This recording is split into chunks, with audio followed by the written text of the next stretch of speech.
Welcome to option empire. नमस्कार, आज हम समझेंगे कि हाल में ही शेयर बाजार में गिरावट और सुस्ती क्यों देखने को मिल रही है। इस वक्त निवेशकों में चिंता और असमंजस की स्थिति बनी हुई है और इसके पीछे कुछ प्रमुख कारण हैं। पहला कारण, वैश्विक आर्थिक माहौल। अमेरिकी फेडरल रिजर्व ने ब्याज दरों में संभावित बदलाव की ओर इशारा किया है। यह कदम मुद्रास्फीति को नियंत्रित करने के लिए उठाया जा सकता है, लेकिन इसका असर वैश्विक निवेश धाराओं पर भी पड़ता है।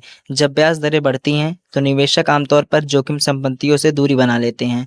फेडरल रिजर्व ने इंटरेस्ट रेट को 25 बीपीएस से कट किया है, तो उसके चलते भी मार्केट के अंदर डाउनफॉल आ सकती है। इससे भारतीय शेयर बाजार में भी मंदी का माहौल बनता है। दूसरा कारण, भारतीय कंपनियों के कमजोर तिमाही नतीजे। कुछ प्रमुख कंपनियों ने खराब परिणाम घोषित किए हैं। उदाहरण के लिए ऊर्जा के क्षेत्रों की कुछ कंपनियों ने मुनाफों में गिरावट देखी गई है, जो निवेशकों की अपेक्षाओं को तोड़ दिया है और बाजार गिरावट प्रभावित करता है। तीसरा कारण, राजनीतिक तनाव। वैश्विक स्तर पर राजनीतिक चिंता, जैसे ईरान और इजरायल का युद्ध, व्यापार संघर्ष या किसी महत्वपूर्ण देश में आर्थिक दिक्कतों का असर भी भारतीय शेयर बाजार पर पड़ता है। निवेशक इन स्थितियों में सतर्क हो जाते हैं, जिससे बाजार में ट्रेडिंग वॉल्यूम घट जाता है और कीमतें स्थिर या गिरावट की ओर चली जाती हैं। चौथा कारण, घरेलू आर्थिक स्थिति और बजट की उम्मीदें। भारत में निवेश सरकार की अगली आर्थिक नीति का बेसब्री से इंतजार कर रहे हैं, खासकर आने वाले बजट में होने वाली घोषणाओं का। इससे पहले निवेशक सतर्कता से काम करते हैं, जो बाजार में ठहराव लाता है। पांचवा कारण, रुपए की कमजोरी। भारतीय रुपया यदि डॉलर के मुकाबले कमजोर होता है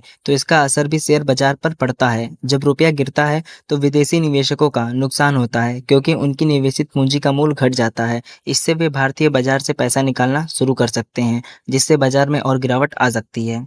तो यह थे कुछ मुख्य कारण जिनकी वजह से शेयर बाजार फिलहाल सुस्ती में है। आने वाले दिनों में हम देखेंगे कि क्या ये फैक्टर सुधरते हैं या फिर बाजार और गिरावट की ओर जाता है। उम्मीद है यह विश्लेषण आपको शेयर बाजार की मौजूदा स्थिति बेहद ढंग से समझाने में मदद करेगा।